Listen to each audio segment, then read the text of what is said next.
సరే, ఈ పూట చాలా గంభీరమైన వర్తమానం మీ ముందు పెడుతున్నాను. మరి కొంచెం జాగ్రత్తగా వెళ్దాం అందులోకి. మత్తయి సువార్త 10వ అధ్యాయం. మత్తయి సువార్త 10వ అధ్యాయము 7-8 వచనాలు చదువుదాం. వెళ్ళుచు పరలోక రాజ్యము సమీపించి ఉన్నదని ప్రకటించుడి, రోగులను స్వస్థపరచుడి, చనిపోయిన వారిని లేపుడి, కుష్ఠరోగులను శుద్ధులనుగా చేయుడి, దయ్యములను వెళ్ళగొట్టుడి, ఉచితముగా పొందితిరి ఉచితముగా ఇయ్యుడి. చాలు.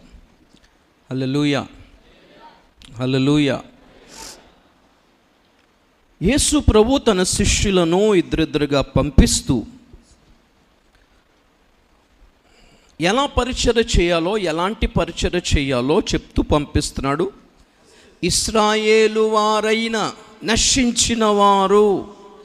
ఎవరు ఇశ్రాయేలీలు అంటే దేవుని ప్రజలే. నశించిపోతున్న వాళ్ళలో అన్యజనులు ఉన్నారు, నశించిపోతున్న వాళ్ళలో క్రైస్తవులు కూడా ఉన్నారు. ప్రభు అంటున్నాడు, ఇశ్రాయేలు వారయ్యుండి, దేవుని ప్రజలను చెప్పుకుంటున్న వారయ్యుండి కూడా నశించిపోతున్న వాళ్ళ దగ్గరికి వెళ్ళి మీరు సువార్త ప్రకటించండి. చూడండి 8వ వచనం, రోగులను స్వస్థపరచుడి, చనిపోయిన వారిని లేపుడి, తర్వాత ఏంటి, కుష్ఠరోగులను శుద్ధులనుగా చేయుడి, దెయ్యములను వెళ్ళగొట్టుడి. ఈ పూట మీకు వర్తమానం ఏంటంటే కుష్ఠరోగము. చెప్పండి ఏంటిది?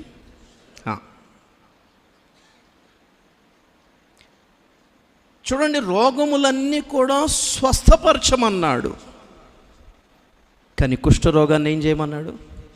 అది అన్ని రోగాలకి స్వస్థత ప్రార్థనలు పని చేయవు.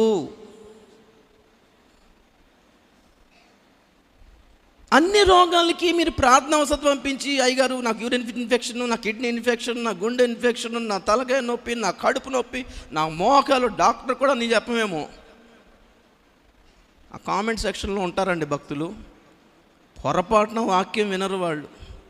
వాళ్ళ పనేదో వాళ్ళు దాంట్లోనే ఉంటారు. పోతే ఇక్కడ ఒక ప్రార్థన రిక్వెస్ట్ పెట్టాలి, ఇది తీసేసి ఇంకొక చోట ఎక్కడ ప్రార్థన జరుగుతుంటే అక్కడ ప్రార్థన పెట్టి ఒక 10 మంది పెట్టేస్తే ఆ తర్వాత నెమ్మదాలకి ఎవరొకరు చేస్తారులే ప్రార్థన. పోన్లే, దేవుడు వారి జీవితంలో కార్యం చేయనుగాక, తప్పేం కాదులే, హల్లెలూయా. కానీ పరిష్కారం ఏంటి ఇక్కడ? ప్రతి దానికి పరిష్కారం ప్రార్థన ఒకటే కాదు. ఇంతకుముందే చెప్పాను మీకు నేను. ఓకే, అలాగే ప్రతి రోగానికి ప్రార్థన బీ హీల్డ్ అంటే కాదు. ప్రతి దానికి పరిష్కారం, ప్రతి రోగానికి పరిష్కారము. అందుకే చాలామంది పాపం ప్రార్థన చేయించుకున్న పనులు జరగకపోవడానికి కారణం ఏంటంటే అన్ని రోగాలకి స్వస్థత ప్రార్థన పరిష్కారం కాదు. ఏం జరిగి ఉండాలి?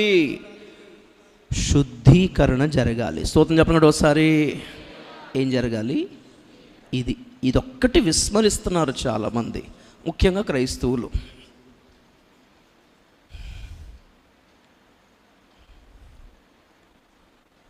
మామూలుగా వాతావరణం పడకపోవడం వల్ల వచ్చిన రోగాలు, ఎక్కడో ఆహారం ఫుడ్ పాయిజనింగ్ అవ్వడం వలన వచ్చిన రోగాలు, సీజనల్గా వచ్చిన రోగాలు, అవన్నీ వేరైతే అపవిత్రత వలన వచ్చిన రోగాలు వేరు. మామూలుగా మీరు బ్లడ్ టెస్ట్ చేయించుకుంటే దోమ కొడితే వచ్చిన జ్వరమా, టైఫాయిడ్, ఎక్కడన్నా లేనిపోని ఆహారం, పాడైపోయిన ఆహారం తింటే వచ్చిన జ్వరమా, జాండిస్, పచ్చకామర్లు, లివర్ పాడైపోదు లేనిపోని తిండి తింటే, దోమకాటు, మలేరియా, ఫైలేరియా, డెంగీ.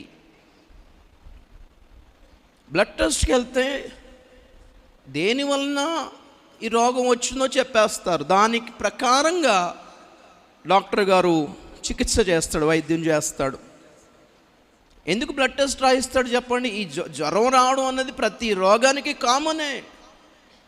ముందు పారాసెటమాల్ తిని మనం సర్దుకోవడానికి ట్రై చేస్తాం. పారాసెటమాల్ వేసుకున్నా తగ్గకపోతే అప్పుడు డాక్టర్ దగ్గరికి వెళ్తాం. డాక్టర్ గారు కూడా 4-5 మందులు ఇచ్చి సీజనల్గా వచ్చిన రోగమేమో అనుకొని ఇస్తాడు. అది కూడా వేసుకోగా 2 రోజులైంది జ్వరం తగ్గలేదని అప్పుడు బ్లడ్ టెస్ట్కి పంపిస్తాడు.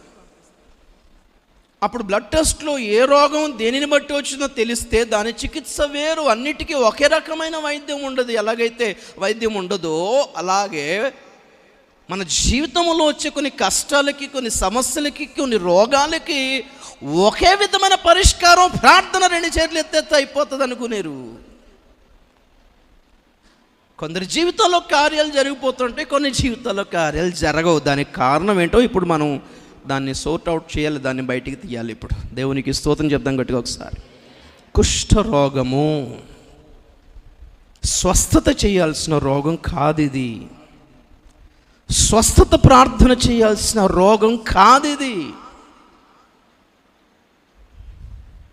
పరిశుద్ధపరుచుకుంటేనే కానీ పోని రోగం ఇది ప్రిల్లారా. మీరు అనవచ్చు మాకు కుష్ఠరోగం ఏం లేదా,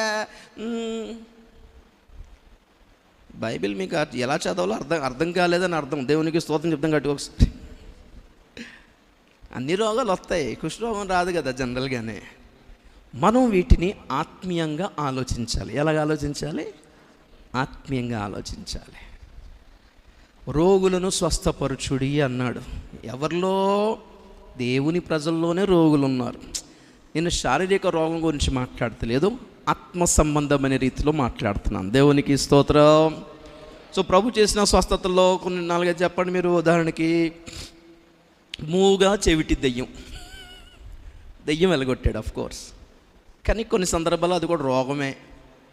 కొందరికి మూగా చెవిటి దెయ్యం పట్టుంటుంది. వాడు వాక్యం వినరు, రెండోది నోరు తెరిచి స్తుతించరు, స్తోత్రాలు చెప్పరు, ప్రార్థన చేయరు, చెప్తే వినరు. ఏం దెయ్యం ఉంది వీళ్ళకి? మూగా చెవిడు ఉంది. ఊచ చెయ్యగలవాడు, చేతులు ముందుకు చాపరు వీళ్ళంతా, కానికి లేవలేరు. అర్థమైందా? స్విగ్గీలో జొమాటోలో 500 రూపాయలు పెట్టి పిజ్జా తెప్పించుకుంటారు, కానీ 100 రూపాయలు కానికి ఇవ్వడం ఇచ్చే పాపానికి పోరిల్లు ఎందుకో.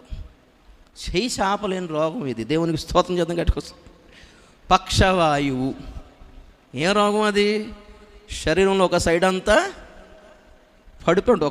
ఒక సైడ్ బాగానే ఉంటారు వీడు, ఇంకో సైడ్ పాడైపోయి ఉంటారు వీళ్ళంతా. ఒక సైడ్కే ఎందుకుంటారు అర్థం కాదు. ఏకపక్షం కొంతమంది కొంత స్వస్థత కోసమే వస్తారు, వాక్యం కోసం రారు. ఒక సైడ్ అంతా పడిపోయిందని అర్థం. ఎఫ్రాయిం గురించి అంటాడు హోషేలో, నీవు త్రిప్పివేయని అప్పం వంటి వాడు. అంటే సగం ఉడికాడు, సగం ఒకవైపు ఉడికింది కానీ ఇంకోవైపు ఉడకలేదు అని అర్థం. చాలా సగం అంటారు వీళ్ళంతా. పాటలు పాడతారు, ప్రార్థన చేయరు, ప్రార్థన చేయించుకుంటారు, వాక్యం వినరు. అర్థమైందా? మీటింగ్కి వస్తారు, సండే రారు. ఎందుకు సగం? ఏ రోగం ఉంది? పక్షవాయువు. సగమే బాగున్నారు, సగం బతికి ఉన్నారు. ఇలాగ ఒక్కొక్క రోగం చెప్పుకుంటారు అనుకోండి, దాని ప్రతిదానికి ఒక ఆత్మీయ అర్థం ఉంటుంది. దేవునికి స్తోత్రం చెప్తాం గట్టిగా ఒకసారి, గట్టిగా హల్లెలూయా, హల్లెలూయా. అలాగా కుష్ఠరోగం కూడా ఉంది. ఏంటి కుష్ఠరోగం యొక్క స్వభావం ఏంటి చెప్పండి అసలు? శరీరానికి, చర్మానికి ఏముండదు? స్పర్శ ఉండదు. చెప్పండి, ఏముండదు? స్పర్శ ఉండదు. సడన్గా తెల్ల మచ్చ వచ్చేసింది అనుకోండి, డాక్టర్ దగ్గర తీసుకెళ్ళగానే ఏం చేస్తాడంటే కళ్ళు మూసుకోమని చెప్పి చిన్న పిన్నిస్ తీసుకొని గుచ్చుతాడు. ముందు గుచ్చడు, ఏమన్నా తెలుస్తుందా బాయ్ అంటాడు. అవి ఏం తెలుస్తలేదండి అంటాడు. గుచ్చకుండానే, గుచ్చలేదు కాబట్టి తెలుస్తలేదు, నొప్పి తెలుస్తలేదు. తర్వాత నిజంగా గుచ్చుతాడు. ఇప్పుడు నిజంగా గుచ్చినప్పుడు అయ్యా అన్నాడు అనుకోండి, స్పర్శ తెలిసింది, పర్లేదు ఇది కుష్ఠరోగం కాదులే, మామూలు ఏదో స్కిన్ డిసీజ్ అంటాడు. అది ఎంత గుచ్చుతున్నా అబ్బే నాకేం తెలుస్తలేదండి అన్నాడండి. దాని అర్థం ఏంటి? అయిపోయాడని. కొందరి మనస్సాక్షి అలా మొద్దుబారిపోయి ఉంది అని అర్థం. వాక్యముతో ఎంత గద్దించినా ఆ వాక్యం వాళ్ళకు కస్సం దిగట్లేదు. అంటే ఏమైపోయింది? ఏ రోగం పట్టేసింది? కుష్ఠరోగం పట్టేసింది. మనస్సాక్షి బ్రతికే ఉంటే వాక్యం చెప్పగానే నొచ్చుకుంటారు. ఇక్కడ పేతురు పెంతెకోస్తు దినమున ప్రసంగం చేయగానే యూదులందరూ హృదయంలో ఏం కలిగిందంట? నొచ్చుకున్నారంటండి. ఇంగ్లీష్లో ఉందో తెలుసా? గురుచ్చబడిన వారై, they were pricked in their hearts. ప్రతి వర్తమానం కాదు, వాక్యం అంటేనే ఖడ్గం అన్నాడు. ఏంటన్నాడు? కస్సం దిగాలంతే. బ్రెడ్ ఎప్పుడు తిన్నారా? బ్రెడ్ మీద ఎప్పుడన్నా బటర్ వేసుకుని తిన్నారా? ఆ బటర్ కోసం నైఫ్ వాడతారు చూసారా, కత్తి. అలాంటిది కాదు వాక్యం. బటర్ వెన్న పూసేది కాదు. స్తోత్రం చెప్పండి గట్టిగా ఒకసారి. దేవుని వాక్య ఖడ్గం. కొన్ని కత్తులు ఉంటాయి, మొండి కత్తులు. అవి బటర్ రాసే కత్తులు చూసారు ఎప్పుడన్నా? పాపం పెద్దోళ్ళలో ఉంటాయిలేండి, పెద్ద పెద్ద హోటల్స్లో ఉంటాయి మొండి కత్తులు. అవి దేనికోసం వాడతారు? ఆ వెన్న తీసి బ్రెడ్ మీద జాము, ఆ బటరు వెన్న తీసి ఆ బ్రెడ్ మీద రాయడానికి వాడతారు. చాలామంది దేవుని వాక్యాన్ని అలాగే వాడుతున్నారు. మొద్దు మారిపోయిన మొండి కత్తిలో వాడుతున్నారు. కానీ ప్రవక్తలు అలా వాడరు. కోసి పాడేయడమే. దేవుని స్తోత్రం చేద్దాం కడుకోసారి. హల్లెలూయా. అయినా సమస్య ఏంటంటే, ఇంత గంభీరమైన గద్దింపుతో కూడిన వాక్యము గుండెల్లో కొందరికి కష్టం దిగుతున్నా కొంతమంది భలే నిద్రపోతారండి అంత సౌండ్లో. అంటే మన వాక్యం అంత జోలపాటలాగా ఉందన్నమాట కొంతమందికి. జోలాలి పాటలాగా ఉందా? దేవుడా. కొంతమంది ఉంటారండి భలే, చర్చికి రాగానే నిద్రపోతారు. ప్రసంగం మొదలు పెడితే చాలా నిద్రపోతుంటారు వాళ్ళు. ఇక ఒక పాస్టర్ గారు అయితే ఇంకా ఆగలేక అడిగేసాడు, ఈ ఇంటికి వెళ్ళినా పడుకోవచ్చు కదమ్మా అంటే, ఇంట్లో నిద్ర పట్టట్లేదండి అయ్యా అంటది. ఓహో, నీకు నిద్ర పట్టడానికి వస్తున్నామా ఇక్కడికి అంటే, మీరు ప్రసంగం చేస్తే భలే నిద్ర వస్తుందండి. దేవుడా, నిద్ర దయ్యాలు ఇవి. ఏదో పగలంతా పని చేసుకుని వచ్చి ఇంట్లో ఏముంటాం లేకపోవటం జరుగుతుంది కదా అనుకుని వచ్చి, ఇక అలసిపోయిన శరీరంతో సడన్గా కొనిగితే అది వేరు, పర్వాలేదు. దేవునికి స్తోత్రం చెప్పడం గడికొస్తారు. ఇదే తెల్లారి 10 గంటలు కూడా నిద్రపోతారండి చర్చకు వచ్చి. అది గొప్ప విషయం. నేను అది చెప్పేది అది. చాలా నిద్ర స్పెషాలిటీ మనుషులు అనమాట వీళ్ళందరూ. ఇంత సౌండ్లో మనకేమో చిన్న సౌండ్ వస్తే నిద్ర పట్టదు, చిన్న లైట్ వేస్తే నిద్ర పట్టదంటే, వీళ్ళు ఎక్కడికి వచ్చి నిద్రపోతారు? ఎంత లైటింగ్లో, ఎంత సౌండ్లో నిద్రపోతున్నారంటే మహాఘోరం అనమాట. అదంతా మామూలు దెయ్యం కాదు అది. అంటే కొన్ని నిద్రపోయే ప్రసంగాలు ఉంటాయి. ఆ తర్వాత సంగతి దేవుని స్తోత్రం చెప్పండి ఒకసారి. మీకేంటి, మాకు కూడా వచ్చేది నిద్ర, అది తర్వాత సంగతి. ఒక గంభీరమైన భారముతో కూడిన ఒక వాక్య పరిచర్య జరుగుతున్నప్పుడు ఎలాగ మీకెందుకు స్పర్శ రావట్లేదు? మీకెందుకు ఫీల్ అనిపించట్లేదు? ఎందుకు గుర్చబడిన వారై పశ్చాత్తాపడట్లేదు? ఎందుకు మార్పు రావట్లేదు? ఈ ప్రసంగానికి కాకపోతే ఇంక ఏ ప్రసంగానికి మారుతారు చెప్పండి కొంతమంది? ఆశీర్వాద ప్రసంగాలకా? నేను ఎప్పటికీ అంటాను, నా 17వ సంవత్సరం వయసులో సేవకు వచ్చేసాను. ఏమండి, 17వ సంవత్సరం వయసు, మంచి టీనేజ్ అండి, చాలా గంభీరమైన టీనేజ్. అప్పుడప్పుడే లోకం అర్థమవుతున్న టీనేజ్. సిగరెట్లు, మందు, సినిమాలు, అమ్మాయిలు అనుకుంటున్న వయసులో లోకాన్ని విడిచి ప్రతిష్టలోకి వచ్చి సేవకు సమర్పించుకొని బైబిల్ పట్టుకొని అడవులు వెంబడి కొండలకు ఎక్కేసి అడవుల్లో కొంటరుగా బయలుదేరిపామంటే ఏ ప్రసంగం వినుంటే ఆ తీర్మానం వచ్చి ఉంటుంది? మీరు చెప్పండి ఒకసారి. ఆశీర్వాద ప్రసంగాలా? బ్రదర్, దేవుడు నీకు గొప్ప జాబ్ ఇవ్వబోతున్నాడు బ్రదర్, దేవుడు నీకు మంచి ఇల్లు ఇవ్వబోతున్నాడు బ్రదర్. ఈ ప్రసంగాలు వింటే ఆ సమర్పణ వస్తుందా? యవనస్తులకి ప్రపంచం అంతా బాగా అయిపోతుంది, పరిస్థితులన్నీ సద్దుమణుగుతాయి. Oh, there is a bright future brother, దేవుడు నీకు మంచి బట్టలు ఇస్తాడు, మంచి జాబ్ ఇస్తాడు, నువ్వు అమెరికాలో వెళ్ళిపోయి సెటిల్ అయిపోతావంటే God is good all the time అనుకునే పాటలు, అటువంటి ప్రసంగాలు వింటే ఆ సమర్పణ వస్తుందా? మాకు చెప్పండి, మీరు చెప్పండి ఒకసారి.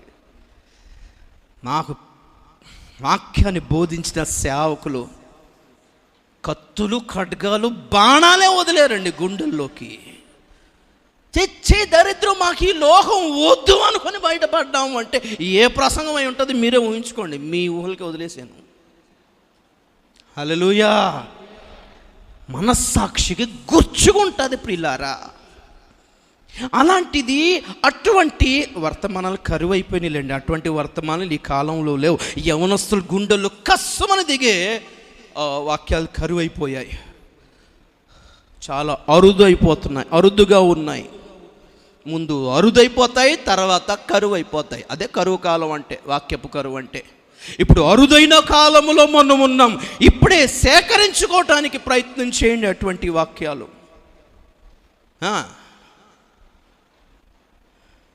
మాట్లాడుతున్నాడు దేవుడు, కానీ చాలామంది వినట్లేదు, చాలామందికి తెలియటం లేదు, స్పర్శ లేదు. ఒక మాటలో చెప్పాలంటే ఫీలింగ్స్ లేవు. ఏం లేవు? ఫీలింగ్స్ లేవు. కొంతమందికి భలేగా ఉండవండి, ఫీలింగ్స్ వస్తూ ఉండవు. ఎంత తింటారు కానీ అని అన్నారు అనుకోండి, ఎక్కడ భోజనాల దగ్గర కూర్చున్నప్పుడు తింటామేక, ఎందుకు ఫీల్ అవుతాం కదా. తింటున్నప్పుడే అంటున్నాడు, అంత మాట అంటే నన్నే అంటున్నాడు. తిండికి లేక వచ్చేవండి సార్ అని వదిలేసి వెళ్ళిపోతాం. అవును కదా, రోషం ఉంటుంది లేదా మనకి?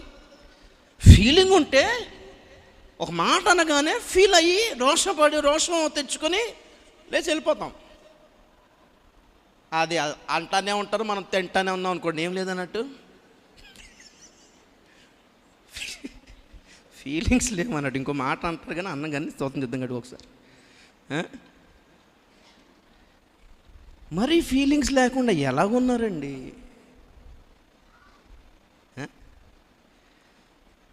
దేవుడు మాట్లాడుతున్నప్పుడు ఫీల్ అవ్వగలిగితే మీ మనస్సాక్షి కరెక్ట్గా ఉంది అని అర్థం. దేవుడు మాట్లాడుతున్నప్పుడు మీ మనస్సాక్షి మీకు దోషారోపణ చేస్తుందంటే మనస్సాక్షి బ్రతికే ఉంది అని అర్థం. ఇక్కడ ఆత్మీయంగా కుష్ఠరోగం వచ్చేది శరీరానికి కాదు, మనస్సాక్షికి. చెప్పండి, దేనికి? మనస్సాక్షికి. ఏమండి, గిల్టీ ఫీలింగ్ అనేది ఎంత బ్లెస్సింగో తెలుసా? గిల్టీ ఫీలింగ్ అంటే దోషారోపణ చేసే మనస్సాక్షి. నీ పాపాన్ని నిన్ను మరీ జ్ఞాపకం చేసే మనస్సాక్షి ఎంత దీవెనకరమైందో తెలుసా? నిన్నెప్పుడు గర్వపడనివ్వదు ఆ మనస్సాక్షి. హల్లెలూయా. ఏం పడనివ్వదు? జనులు మెడలో పూలదండేసిన, జనులు చప్పట్లు కొట్టినా, బాగా మాట్లాడారు బ్రదర్, బాగా పాడారు సిస్టర్, బాగా పాడారు బ్రదర్ అని ఎవరన్నా జనులు పొగుడుతున్నా, మనస్సాక్షి బ్రతికే ఉంటే నీకు చెప్తుంది, నీకు అంత లేదు నాన్న, పది పొంగిపోకు, నువ్వు వాడబడింది దేవుని కృపయే అని చెప్తుంది మనస్సాక్షి. హల్లెలూయా. నువ్వు ఇలాంటి వాడవైనా నువ్వు నిలబడ్డావు చూసావా, అది ఎవరి ఘనత? దేవుడిచ్చిన ఘనత. Praise the Lord. నేను ఇందాక వాక్యం చదువుతా ఉన్నాను రూములో.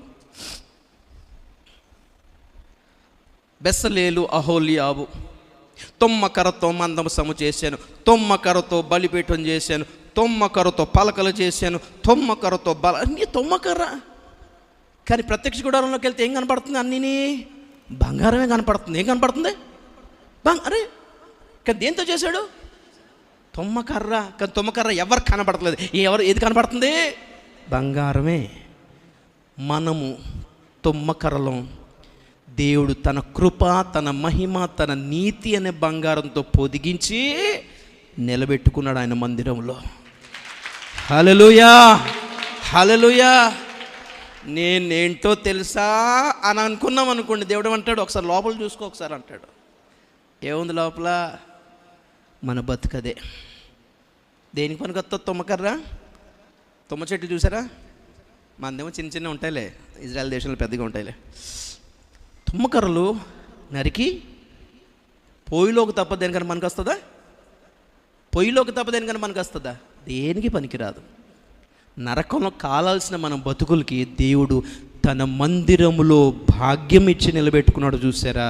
ఎప్పుడు గర్వపడొద్దు అని అర్థం. దేవునికి స్తోత్రం చెప్పండి గడికి ఒకసారి. తుమ్మకర్రలమే మన బతుకంతా. ఒకసారి లోపల తొంగి చూసుకోవాలి. అప్పుడు అంటారు కొంతమంది, మారిపోయింది కానీ లోపల అది అలాగే ఉంది అంటుంటారు. కొంతమంది ఏమంటారు? కొంతమంది గొడవ పడినప్పుడు మారిపోయింది కానీ లోపల ఆడే ఉన్నాడు. చావలేదు ఆడు. దేవుని స్తోత్రం చెప్తున్నాడు ఒకసారి. ఆడు చచ్చిపోవాలి. హల్లెలూయా. తీయొద్దు బయటికి. అందుకే దేవుడు దాన్ని కవర్ చేశాడు. దేవునికి స్తోత్రం కలుగును గాక. గట్టిగా హల్లెలూయా. సో మనస్సాక్షి బ్రతికే ఉంటే ప్రతి వాక్యానికి నువ్వు స్పందిస్తావు. ప్రతి వాక్య ముగింపులో తీర్మానం తీసుకోవాల్సిన సమయంలో చేతులెత్తి ముందుకు వస్తావు, నువ్వు స్పందిస్తావు. దేవదూత ఒకానొక కాలములో వచ్చి ఆ బెతెస్దా కోనేటిని నీటిని కదిపినప్పుడు మొదట ఎవడు దిగును, వాడు ఎట్టి వ్యాధి గలవాడైనను స్వస్థత నొందును. హల్లెలూయా. దేనికి గుర్తు? దేవదూత సేవకునికి గుర్తు. బెతెస్దా కోనేరులోని నీరు వాక్యానికి గుర్తు. వాక్యం కదుపుట వాక్య పరిచర్యకు గుర్తయితే ఈ నీటిని, వాక్యం అనే నీటిని కదిపినప్పుడు ఎవడు మొదట దిగును, ఆ వాక్యానికి ఎవరు ముందు సమర్పించుకుంటాడో ఏ బంధకాలైనా తెగిపోతాయంట, విడుదల పొందుతారట. హల్లెలూయా.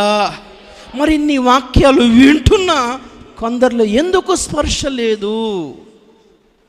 ఎందుకు ఫీలింగ్స్ లేవు? ఎందుకు మార్పు రావటం లేదు? ఎందుకు స్పందించలేకపోతున్నారు? ఎందుకు సమర్పించుకోలేకపోతున్నారు? ఎందుకు తీర్మానించలేకపోతున్నారు? ఇన్ని గంభీరమైన వర్తమానాలకు కూడా మారట్లేదు అంటే మనస్సాక్షికి ఏం రోగం పట్టింది? కుష్ఠరోగం పట్టింది. ఈ రోగము స్వస్థత ప్రార్థనతో పోదు. ఏం జరిగి ఉండాలి? శుద్ధీకరణ జరగాలి. సరే, ఇప్పుడు పాయింట్ ఏంటంటే ఎందుకు వస్తుంది కుష్ఠరోగం? కుష్ఠరోగం ఏం చేస్తుందో మనం చూసాం, దాని స్వభావం ఏంటో చూసాం.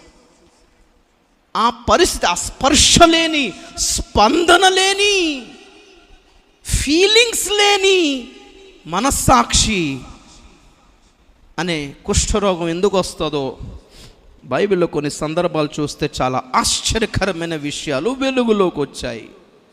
షాక్ అయ్యాను నేను లిటరలీ. నేను ఇప్పుడు చూపించే ప్రతి సందర్భంలో మీకు ఏం కనిపిస్తుందంటే దైవజనులకు వ్యతిరేకంగా మారిన వాళ్ళందరికీ ఆ రోగాలు వచ్చాయి బైబిల్లో. సరే, స్టార్ట్ చేద్దాం. సంఖ్యాకాండం 12వ అధ్యాయం.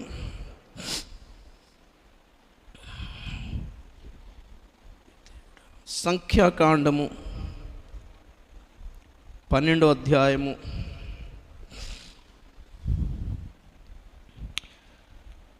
Praise the lord. 10వ వచనం చదవండి. మేఘమును, గట్టిగా చదవాలి బ్రదర్. ఎవరు చదువు? మేఘమును ఆ ప్రత్యక్షపు గుడారము మీద నుండి ఎత్తబడెను.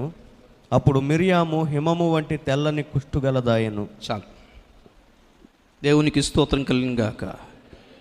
మోషే గారి అక్కను కూడా దేవుడు వదలలేదు. నా చూడండి ఒకసారి. అక్కైనా, చెల్లైనా, అన్నైనా, తమ్ముడైనా, సొంత బంధువైనా సేవకుడిని సేవకులుగానే చూద్దాము గాక. హల్లెలూయా. గట్టిగా హల్లెలూయా. చూడాలి నా వైపు. ఇక్కడ జరిగిన సంఘటన ఏంటంటే మోషే పాపం అరణ్యవాసములు ఉన్నప్పుడు 40 సంవత్సరాలు ఐగుప్తును విడిచిపెట్టి వెళ్ళిపోయిన తర్వాత గొర్రెలు కాసుకుంటూ ఉన్నాడు. అక్కడ సిప్పోరాను పెళ్లి చేసుకున్నాడు. మిద్యానీయురాలు లేక కూషురాలైన ఒక స్త్రీని పెళ్లి చేసుకున్నాడు. ఆ సందర్భం, ఆ సమయం ఇంకా అప్పుడు అది వేరిక. ఆ సందర్భంలో ఇంకా మోషే పెళ్లి చేసుకున్నాడు. దేవుడు దీవించాడు, ఇద్దరిని కూడా దీవించాడు. వాళ్ళకి మంచి బిడ్డనిచ్చాడు. సిప్పోరాను కూడా తర్వాత దేవుడు మార్చుకుంటాడు. ఆమె తన కుమారునికి సున్నతి చేసేస్తుంది. అప్పుడే దేవుని ఏర్పాట్లోకి వచ్చేసింది ఆమె. ఆ తర్వాత మరి మోషే సమర్పించుకుని ఐగుప్తుకు వచ్చి ఇశ్రాయేలులందరినీ విడిచి ప్రయాణమైపోతున్నారు కనానికి. మధ్యలో మిరియాము, అహరోన్లు గుసగుసలాడుకున్నారు మోషేకి విరోధముగా. ఆయన చేసుకున్న వివాహం గురించి గుసగుసలాడుకున్నారు. పెద్ద ఆయనకైనా దర్శనం వచ్చేది, దేవుడు మాతో మాట్లాడలేదా, మేము చూడలేదా, మాకు దేవుడు కాదా, ఆయనకైనా పర్సనలా మాకు లేడా అన్నట్టుగా ఏవేవో మాట్లాడుతుంటే అక్కడ మాట చూడండి 3వ వచనంలో, యెహోవా ఆ మాట వినెను. చాలు ఒక్క నిమిషం. ఎవరు విన్నారు?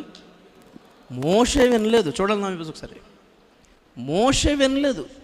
మనం దైవజనులకు వ్యతిరేకంగా గుసగుసలు, పాపం వీడు పెద్ద తిట్టుకోలేదు కానీ గుసగుసలు ఆడుకున్నారు అంతే. దేవుడు వింటానండి.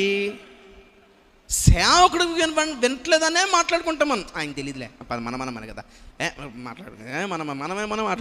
మనం మాట్లాడుకున్నాం. ఎవరు వినెను?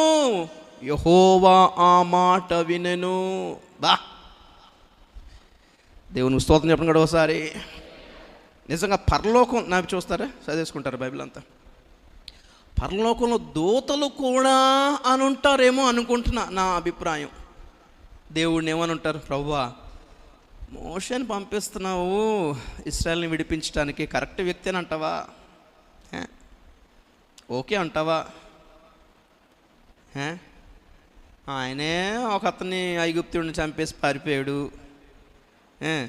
కరెక్టే అంటావా? అలాంటి వాళ్ళని వాడుకోవచ్చో? దేవుడు అంటాడు, మిమ్మల్ని పెట్టుకోలేదు ఎక్కడా అని ఉంటాడు. అల్లెలు దూతల్లో లోపాలు ఉన్నాయంట, అయినా దేవుడు పెట్టుకున్నాడు అక్కడ. దేవుని స్తోత్రం చెప్పడం కూడా ఒకసారి. మీకే లేనిది ఆయనకే వచ్చిందా?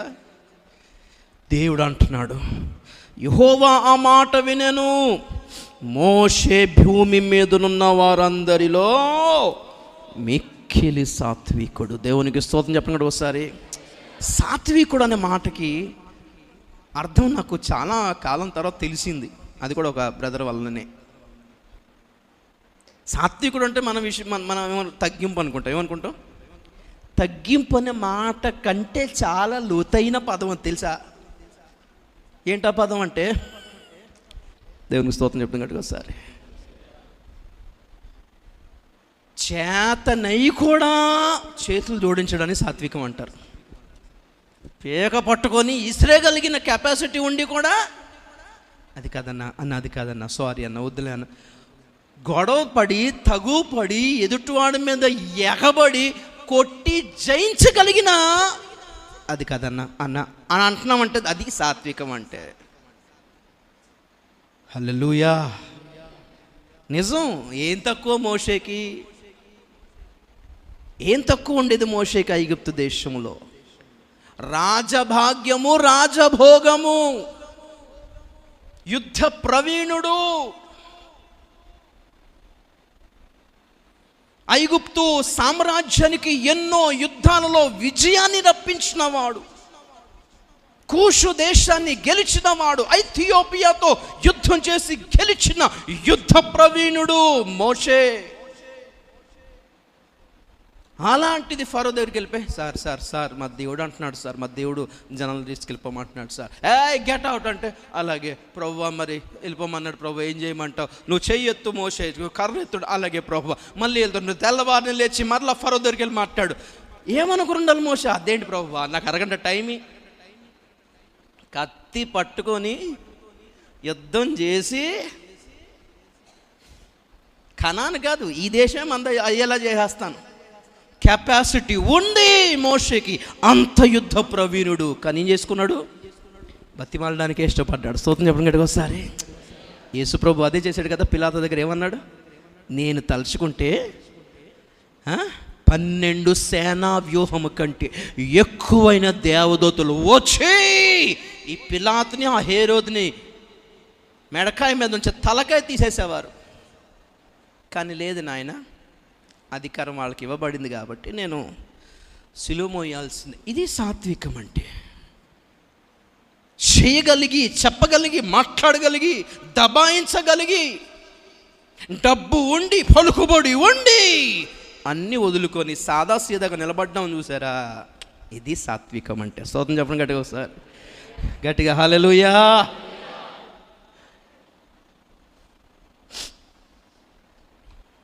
అలాగే ఇంకేంటిది? ప్రత్యక్ష గుడారము కట్టాలి. ఎంతమంది ఎన్ని కానుకలు ఇస్తారో చూడండి అయ్యా అంటే, పొలోమని బంగారం పనికి బంగారం, వెండి పనికి వెండి, ఇత్తడి పనికి ఇత్తడి పొలోమని వచ్చి పడ్డాయి. పొలోమని వచ్చి పడిన తర్వాత ప్రత్యక్ష గుడారం కట్టడానికి ఎంత కావాలో అంత వచ్చేసిన దానికంటే ఎక్స్ట్రా వచ్చేస్తుంది. మోషే ఏమన్నాడు? చాలు చాలు చాలు, ఎక్కువైపోతుంది, చాలు, ఇంత చాలు, మానేయండి అన్నాడు. నేనైతే ఏమందను, ఇంకో అకౌంట్ నెంబర్ ఇస్తాను, అందులో ఎదురు అంటాను. దేవుని స్తోత్రం చెప్పండి ఒకసారి. ఏ డబ్బును ఆశపడలేదు. ఇది సాత్వికం అంటే. స్తోత్రం చెప్పండి గడిగా. ఎందుకు తెగ తవ్వేసుకొని ఆ సమాధులన్నీ తవ్వుతున్నారు? ఆ ఫరోలు అంటే వీళ్ళకైనా భక్తే, గౌరవమా? బంగారం ఉంటుంది అందులో. సమాధి పెట్టులు ఏముంటాయి? బంగారం, ప్రాచీన కాలపు బంగారం. కక్కుర్తిపడి ఎక్స్కవేషన్ చేసి తవ్వి తీస్తున్నారు. డబ్బులు డబ్బులు డబ్బులు. అంటే ఐగుప్తు బంగారం ఎంత విలువైనదో మీరు ఊహించుకోండి. మరి మోషే ఏం చేశాడు? ఐగుప్తు ధనము కంటే దేవుని విషయమైన నింద గొప్ప భాగ్యమని ఎంచుకున్నాడు. ఇది సాత్వికం అంటే. స్తోత్రం చెప్పండి గట్టి ఒకసారి. లోక సంబంధమైన డబ్బు కంటే దేవుని కొరకు నిందలు పడడంలో ఒక భాగ్యమని భావించడం ముందు చూశారు. ఈ తీర్మానం రాగలిగితే గొప్ప విషయం బ్రదర్ సిస్టర్. ఇది సాత్వికం అంటే. తర్వాత ఇశ్రాయేలుల అవిధేయత వలన ఒకసారి దేవుడు కోపం వచ్చి ఏమన్నాడంటే మోషేతోటి, మోషే నువ్వు అడ్డు తప్పుకో, వీళ్ళందరినీ సర్వనాశనం చేసి నీకు పుట్టిన కుమారుణ్ణి దీవించి అభివృద్ధి పరిచి ఓ గొప్ప జనముగా చేసేదను అంటే, ఈ ఆఫర్ ఏదో బాగుంది అనుకుంటారు ఎవరైనా. నిజమే ప్రభా, వీళ్ళతో పడలేం ప్రభా, అసలు నేనే పడలేకపోతాను, నువ్వు ఎలా పడుతున్నావు, నేను అప్పటి నుంచి అనుకుంటున్నాను ప్రభా, వీళ్ళందరూ నాశనం చేసేసినాములో. నా జనాన్ని దీవించు, మా అబ్బాయిని దీవించు, మా అమ్మాయిని దీవించు. ప్రభా ఆఫర్ బాగానే ఉంది, కానీ నువ్వు అలా చేస్తే నీకు మాత్రం ఘనత రాదు ప్రభువా. ఐగుప్తులు ఏమంటారో తెలుసా? వాళ్ళ దేవుడే వాళ్ళతో వేగలేక చంపేశాడు అంటారు ప్రభువా. ఏదో దేశం, కనాన్ దేశం ఇచ్చి పాలు తేనెలు అది ఇది చూపించి వీళ్ళతో సావలేక చంపేశాడు దారికి అడ్డంగా అని వాళ్ళ దేవుడు ఇలాంటి చేతకానోడు అనేస్తారు ప్రభువా. నీకంత మాట రావద్దు ప్రభువా. అవసరమైతే నా పేరు జీవగ్రంథంలో తొలగించు, నన్ను క్యాన్సిల్ చేసుకొని నాకంటే ఒక శ్రేష్టమైన సేవకుడు నిలబెట్టి వీళ్ళని నడిపించు, కానీ వీళ్ళని నాశనం చేయకు ప్రభువా అన్నాడు. ఇది కదా సాత్వికం అంటే. తన స్వార్థానికి వచ్చే గొప్ప లాభాన్ని కూడా కొట్టేశాడు మోషే. లేదు ప్రభువా, నీ నామానికి అవమానం అయిపోద్ది ప్రభువా, అలా చెయ్యకు ప్రభువా, నువ్వు వాగ్దానం చేసింది వీళ్ళకి ఇవ్వాల్సిందే ప్రభువా. అలాంటి మోషేకి వ్యతిరేకంగా నువ్వు మాట్లాడితే యెహోవా వినెను. స్తోత్రం చెప్పండి గట్టిగా ఒకసారి. ఆ మాట చాలు గుండెల జువ్వనాలు, ఒకసారి ఆ గింగుర్మనాలు చెవుల్లో, యెహోవా ఆ మాట వినెను.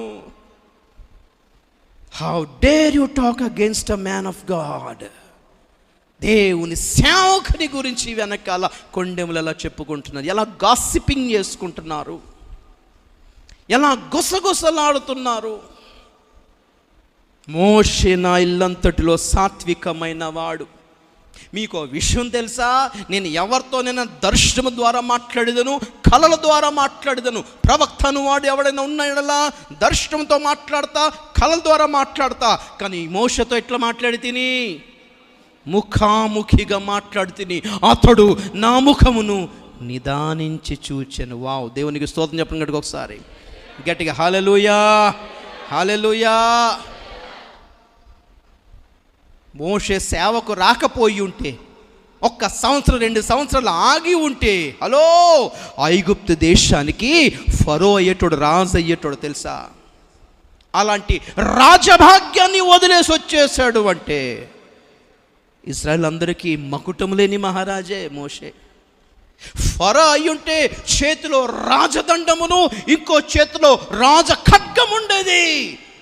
కానీ మోషే ఇశ్రాయేల్ ముందు నడుస్తూ ఖడ్గాన్ని, రాజదండాన్ని మించిన దేవుని కర్ర చేత పట్టుకున్నాడు. మకుటము లేని మహారాజు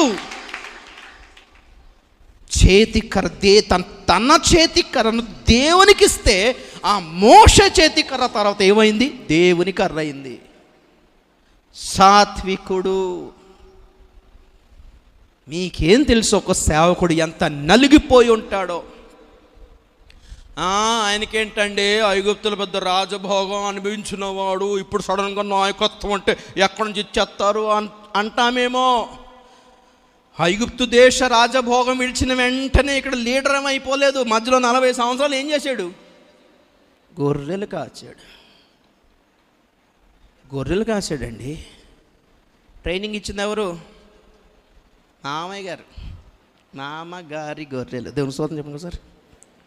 మోషే అలాగా 10 గంటలు లేచి కాఫీ ఏది అంటే మామ లేచి నిలబడి చూస్తున్నాడు. కాఫీయా? ఐగుప్తు కాదు ఇది. లే, 10 గంటలు లేస్తావా? మీ ఇంట్లో పెద్ద దాదాపు అయితే ఎవరికి కావాలి? దేవుని స్తోత్రం.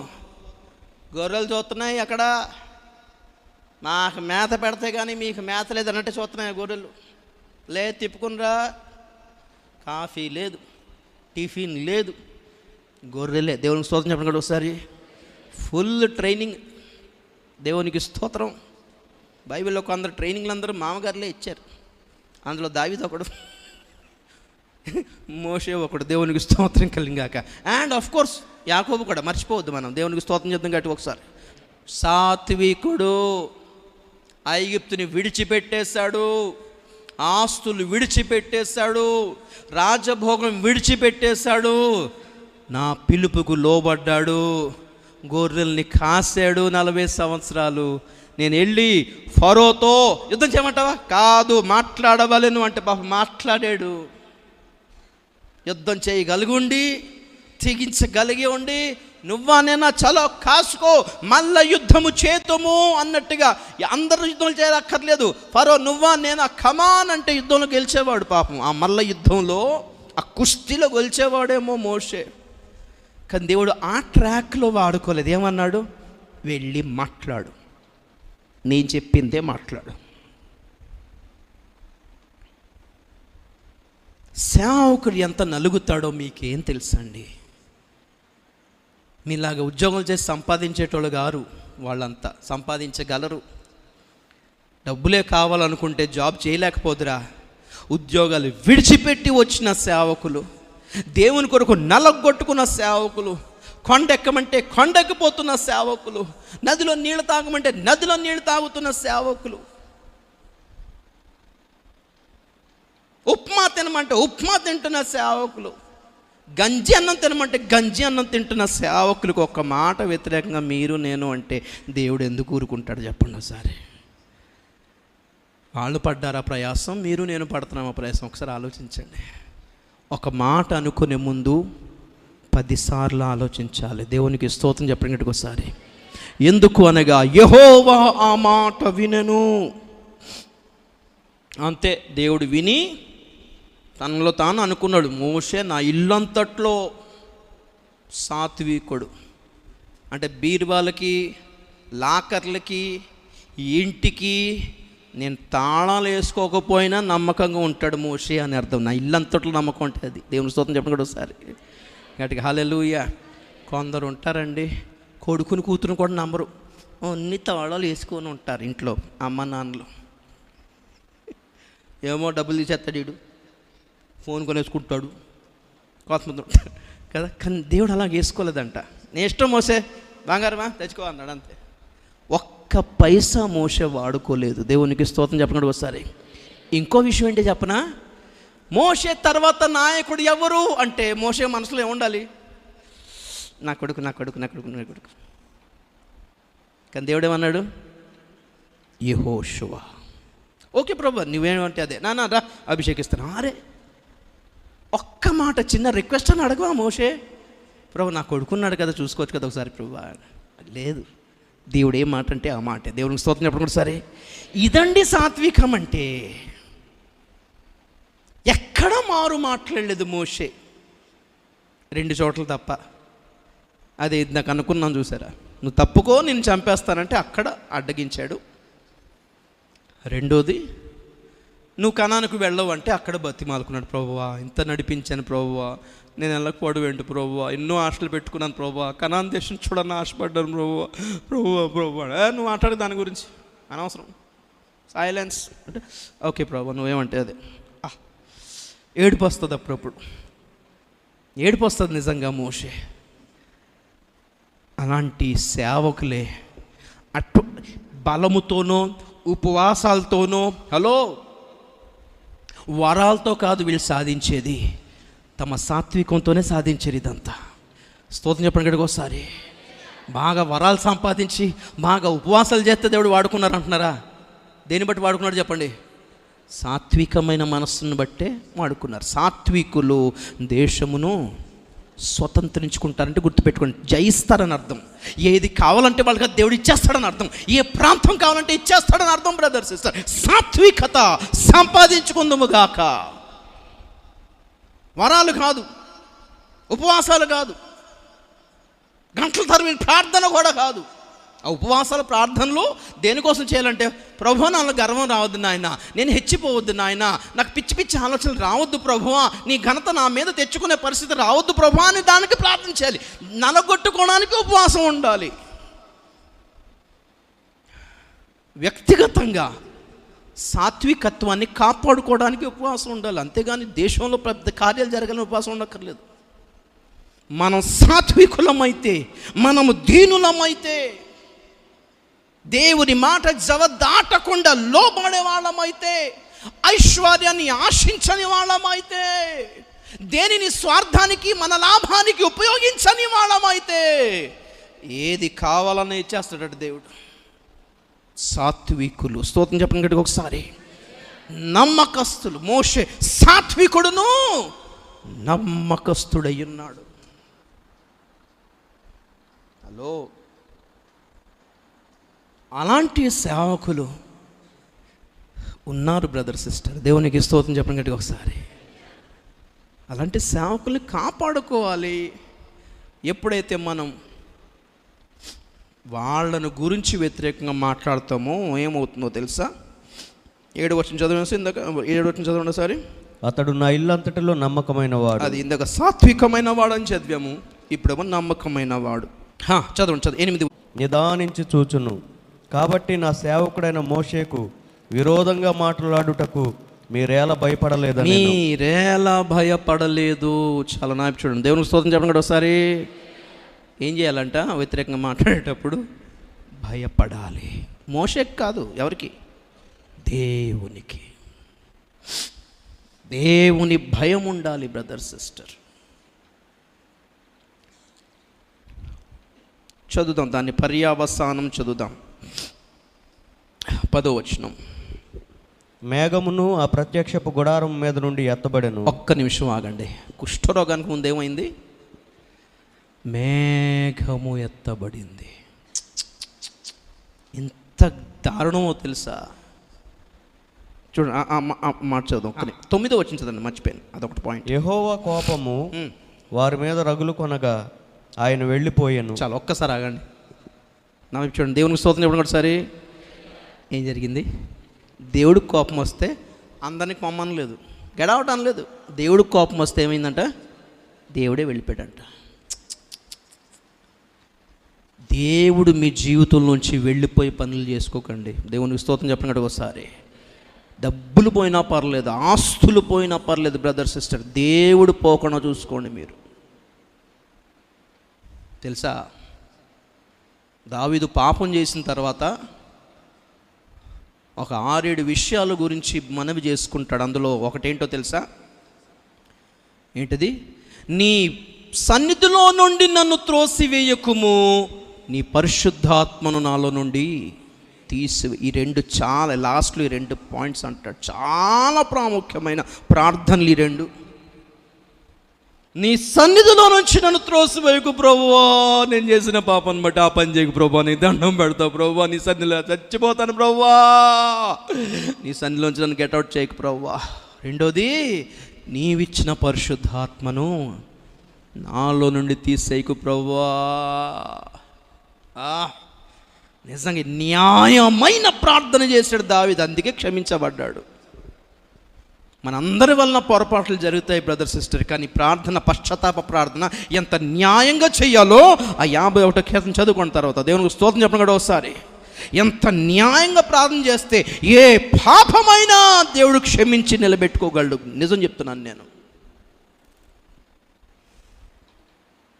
ఎంత దారుణమైన శిక్షది. యెహోవా కోపములు రగులుకొనెను, ఆయన వెళ్ళిపోయాను. దేవుడు వెళ్ళిపోవడం ఏంటండి? ఎందుకు అది కూడా ఒక సేవకుడు అంత మాట అంటావా అని. నీకేంటి అని, ఏం చేస్తే నీకేంటి అని. మోషే ఎవరినో పెళ్లి చేసుకున్నాడు, నీకు ప్రాబ్లమా? ఆవిడ పొద్దులేసి నీకు దండం పెట్టలేదనా, నీకు ప్రాబ్లమా? అందరికి టిఫిన్ పెడుతుంది, నీకు పెట్టలేదనా, ప్రాబ్లమా? ఏం మాట్లాడుకున్నారో మనకి తెలియదు. పాయింట్ ఎక్కడేంటి? మోషేకి విరోధంగా మాట్లాడారు, అంతే తేడా. దేవుని స్తోత్రం చెప్తాం గట్టిగా ఒకసారి. ఇంత నలుగుతున్నారు సేవకులు, ఆరోగ్యం పాడైపోతుంది సేవకునికి. పేగులు, లివరు, కిడ్నీలు చెడిపోయి నలిగిపోతుంది ఒక్కొక్క సేవకుడికి సేవ చేస్తూ. మీ యోగక్షేమాల గురించి ఆలోచిస్తూ, మీ క్షేమాభివృద్ధి గురించి ఆలోచిస్తూ, మీ ఆరోగ్యాల గురించి ఉపవాసాలు ఉంటూ, మీ ఆత్మీయత గురించి ఉపవాసాలు ఉంటున్న సేవకుడి గురించి ఒక్క మాట అని ముందు కొంచెం ఆలోచించామ్మా. దేవునికి స్తోత్రం చెప్తాం గట్టిగా ఒకసారి. తండ్రి లాంటి వారు సేవకులు. ఎంత ఘోరం! దేవుడు వెళ్ళిపోయాడు. తర్వాత ఏం జరిగింది? మేఘము గుడారం మీద నుంచి ఎత్తబడ్డం ఏంటండి? వామ్మో, అంటే మహిమ వెళ్ళిపోయింది అని అర్థం. దేవుడు లేకపోతే మేఘం ఏముంటుంది అక్కడ? మేఘం కూడా వెళ్ళిపోయింది. జీవితంలోంచి వెళ్ళిపోకుండా చూసుకోండి బ్రదర్ సిస్టర్. ఆ తర్వాత వచ్చింది కుష్ఠరోగం. వెంటనే అక్కడ అహరోను మోషేను వేడుకుంటాడు, అయ్యా అయ్యా అయ్యా, మేము చిన్నప్పటి నుంచే పాపులమే, తల్లి గర్భంలో నుంచే పాపులమే, పిచ్చి పిచ్చి మాటలు మాట్లాడుతుంటాం, నీకు తెలుసు కదా అయ్యా, మేమిద్దరు ఇలాగే ఎవరి గురించి మాట్లాడుకుంటుంటాం, అది మా బలహీనత అయ్యా అయ్యా అయ్యా అయ్యా అని పాపం అహరోను ఏడుస్తే మరలా మోషేయే వెళ్ళి దేవుని దగ్గర ఏడుస్తాడు. హల్లెలూయా. ప్రభు అంత మాట అన్నామేంటి ప్రభు, అంత శిక్షించేవేంటి ప్రభు.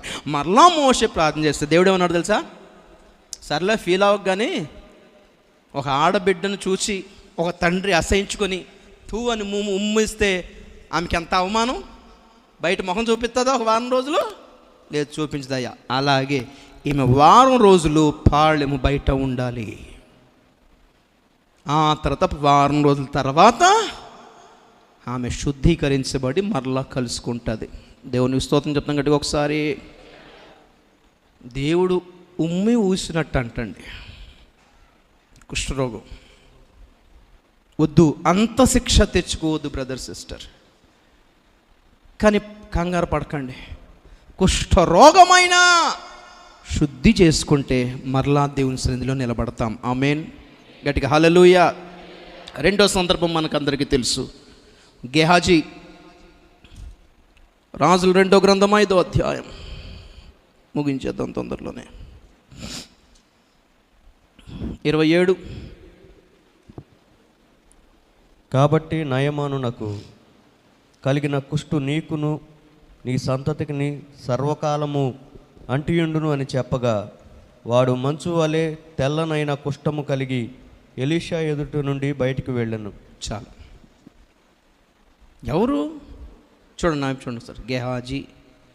గెహాజీ ఒక్కడేనా? ఎవరు? కుటుంబం అంతా తలదించుకుని ఎగ్జామ్ రాస్తున్నట్టున్నారు అందరూ పాపం. దేవుని స్తోత్రం చెప్పాడు. ఈ పరీక్షలు ఏం లేవు, అయిపోయిన పరీక్షలు. వినండి చాలు, తెలిసిందే కదా. మరి అయ్యగారు కాబట్టి ఇంకొకళ్ళైతే చెప్పాల్సి వచ్చేదేమో స్టోరీ అంతా ఏలియా దగ్గర నుండి. తెలిసిన వాక్యాలు కాబట్టి మీరు డైరెక్ట్ వింటే మనం టైం సేవ్ చేసుకోవచ్చు. దేవునికి స్తోత్రం చెప్పండి ఒకసారి గట్టిగా హల్లెలూయా. 2 అభిషేకం కలిగిన ఒక సేవకుని దగ్గర ఒక అసిస్టెంట్గా ఉన్నాడు ఒకడు. హల్లెలూయా. సిరియా దేశపు బంగారము, వెండి, వస్త్రాలు, ల్యాప్టాప్లు, ఫోన్లు, ఐఫోన్లు తెచ్చాడండి. కానీ ఎలీషా మొహం కూడా చూడలేదంట. నాయమాన మొహం ఏం చూడలేదు, ముఖం కూడా చూడలేదు. కోపం వచ్చింది నాయమానికి. ఇన్ని తీసుకొచ్చాను గిఫ్ట్లు, అలా పలకరించుంటే, సెల్ఫీ దిగుంటే, ఫోన్ నెంబర్లు అడుగుంటే నేను స్పాన్సర్షిప్ ఇద్దును కదా. మొహం చూడలేదు ఎలీషా పాపం. ఎందుకు? ఇక్కడ 2 అభిషేకం కలిగి ఉన్నవాడిని నేను. నీ ఐఫోన్లు ఎవరికి కావాలి? స్తోత్రం చెప్పండి గట్టిగా ఒకసారి. నేనే ఎత్త అవసరం అయితే 4 ఐఫోన్లు అన్నట్టు ఉంది అక్కడ స్టోరీ అంతా. ఏం అవసరం అండి? ఐఫోన్లు, స్పాన్సర్షిప్లు, ఫండ్స్, డాలర్ల అభిషేకమా? అభిషేకం బ్రదర్. రాజుగారు కూడా యుద్ధంకి వెళ్ళే ముందు ప్రార్థన చేయించుకుని వెళ్తాడు. అది కదా అభిషేకం అంటే. స్తోత్రం చెప్పండి ఒకసారి. అర్థమైందా నేను చెప్పింది? దేశంలో ఏ పని చెయ్యాలన్నా, ఏది చేయొద్దన్నా రాజుగారి దగ్గర నుంచి ఫోన్ వస్తుంది, అయ్యా ప్రార్థన చేయండి, కొంచెం ఈ పని చేద్దాం అనుకుంటున్నానంటే, ఇప్పుడు వద్దులేండి తర్వాత చేద్దురు అంటే వినేటోళ్ళు, రాజులు కూడా వినేవాళ్ళు. హల్లెలూయా. ఎలీషాయే కాదు, ఎలీషా చేతి కర్రాల్లో కూడా అభిషేకం ఉండేదంట. అభిషేకం సంపాదిద్దాం బ్రదర్. డబ్బులు ఎవరికి కావాలి? దేవుని స్తోత్రం చెప్పండి గట్టిగా ఒకసారి. హల్లెలూయా. దేనికి డబ్బులు? అభిషేకం ఉంటే అన్నీ వచ్చేస్తాయి టైంకి. లేదు, ఒకరి మనసులో ఏముంది? డబ్బులు ఉంది. అది కూడా సేవకునికి తెలియకుండా లావాదేవీలు చేసుకున్నాడు వెళ్ళి. సేవకునికి తెలియకుండా జరిగించే కార్యకలాపాల వలన కుష్ఠరోగాలు వస్తాయి బ్రదర్ సిస్టర్. రహస్య కార్యకలాపాలు, రహస్య మంతనాలు అంటారు చూసారా? మంతనాలు. మనం చూసుకుందాం, ఆయనకి చెప్పొద్దులే, మనం చూసుకుందాం, ఆయన చెప్పొద్దు, ఇక్కడ పంపించాను ఆయన. నేను మాట్లాడతాను, నేను సర్దుకుంటాను. ఎందుకు ఈ మేనేజింగ్ పరిస్థితులన్నీ? ఎందుకు ఆ మేనేజ్మెంట్? గెహాజీ ఒక 4 రోజులు ఆగుంటే పాపం ఎలీషా గారు చనిపోయేటప్పుడు ఏం చేసేవాడు? మరలా 2 చేతులు గెహాజీ మీద పెడితే 2 ఆత్మ కాస్త ఏమయ్యేది? 4 అయ్యేది కదా. గెహాజీ చేసిన అద్భుతాలు అని ఒక 8 పేజీలు రాసి పెట్టేవాడు పరిశుద్ధాత్ముడు. హల్లెలూయా. ఇటువంటి నయమాన్లు రోజుకి 100 మంది వద్దురండి కాళ్ళ దగ్గర. అభిషేకం సంపాదించాల్సిన సమయంలో డబ్బుల సంపాదన బిజీలో ఉన్నారా? రహస్య మంతనాలు జరుపుతారు. అయ్యగారిని అడిగితే ఆయన ఒప్పుకోరు. మనమని చూద్దాం. పిల్లలు పెళ్ళిళ్ళు ఎలా సెట్ చేస్తారు చాలామంది. వ్యాపార లావాదేవీలు అలా చేసుకుంటారు. మనం చూసుకున్న అయ్యగారికి చెప్పొద్దులే, మన ఆయన తిడతాడు. ఎందుకు అలాగే? వద్దు. మీకు క్షేమం కాదా? సేవకులు ఇచ్చే పరామర్శ మీకు క్షేమం గురించే కదా, మీ శ్రేయస్సు కోసం కాదా? ఒక మాట అడగరా? ఒక మాట అడిగి ప్రార్థన చేయించుకోరా? ఒక సలహా, ఒక సూచన, ఒక పరామర్శ, ఒక నిర్ణయం తీసుకునే ముందు, ఒక కార్యాన్ని స్థిరపరచుకునే ముందు సేవకుని అడిగి చేయడం నేర్చుకోండి. అది వివాహ బంధమైనా, వ్యాపారమైనా, డబ్బులకు సంబంధించిందైనా, స్కీములైనా. లేకపోతే ఆ స్కీములన్నీ స్కాములు అవుతాయి. జాగ్రత్త. స్తోత్రం చెప్తాం గట్టిగా ఒకసారి. గట్టిగా హల్లెలూయా. ఆ పేరంటలన్నీ పెడాకులు అయిపోతాయి. జాగ్రత్త. అయ్యా మీరు చెప్పకుండా చేసినామయ్యా అని తర్వాత మళ్ళీ ఆడవాలి. వద్దు. రహస్య మంతనాలు జరపకండి. దేవుణ్ణి నమ్ముకున్న తర్వాత వ్యక్తిగతం ఏముండదు తెలుసా మీకు ఆ సంగతి? వ్యక్తిగతం. ఇప్పుడు అన్ని జనులు గుళ్ళకి వెళ్ళి మొక్కుకుంటారు. వాళ్ళు ఎవరిని పెళ్లి చేసుకుంటే ఏంటి, వాళ్ళు తాగితే ఏంటి, వాళ్ళు ఏ వ్యాపారం చేస్తే ఏంటి, దేవతలు అడుగుతాయా? అడగవు. అది వాళ్ళ వ్యక్తిగతం. వాళ్ళు ఏమంటారంటే అది మా పర్సనల్ బిజినెస్ అండి, మీకేంటి, మీ గుడికి వచ్చి దండం పెట్టి మేము హుండీలు అంతా వేసినామా లేదా అంతే. అవి అలాగే ఉంటాయి, వీళ్ళు అలాగే ఉంటారు భక్తులు. కానీ క్రైస్తవ జీవితం అలా కాదు. మన జీవితంలో అణువున దేవుడు ఉంటాడు పిల్లారా. దేవుడు ఉండాలంతే. దేవునికి స్తోత్రం చెప్పడం కూడా ఒకసారి.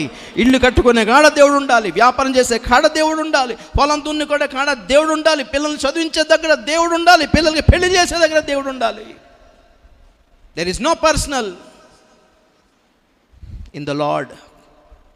ప్రతి చోట, ప్రతి అణువున యేసు ఉండాలి అక్కడ. స్తోత్రం చెప్పండి గట్టి ఒకసారి. నాకు ఆ మాట ఎంత ఇష్టం తెలుసా? యేసును ఆయన శిష్యులను ఆ వివాహమునకు పిలువబడిరి. కానా విందులో మంచి మాట ఉంటుంది. అది పెళ్ళికి కూడా ఎవరిని పిలిచారంట? యేసును ఆయన శిష్యులు కూడా వెళ్ళారంట. అందుకే అద్భుతం జరిగింది అక్కడ. లేకపోతే పిల్లవని పేరంట ఆయన ఎందుకు వెళ్తాడు? దేవుని స్తోత్రం చెప్పండి కూడా ఒకసారి. మనం వెళ్ళిపోతాం కానీ ఆయన రాడు. దేవుణ్ణి పిలవాలి, సేవకుని కూడా పిలవాలి. అప్పుడు ఆ వివాహంలో ఏ ఒడిదొడుకులు వచ్చినా ఎవరు చూసుకుంటారు? యేసయ్య చూసుకుంటాడు. ఎంత మంచి యేసయ్య! హల్లెలూయా! ఎందుకు వచ్చింది గెహాజీ కుష్ఠరోగం? రహస్య మంతనాలు, రహస్య లావాదేవీలు. సేవకుడు వద్దనుకుంటా మనం నువ్వెందుకు చేయాలి నాయన?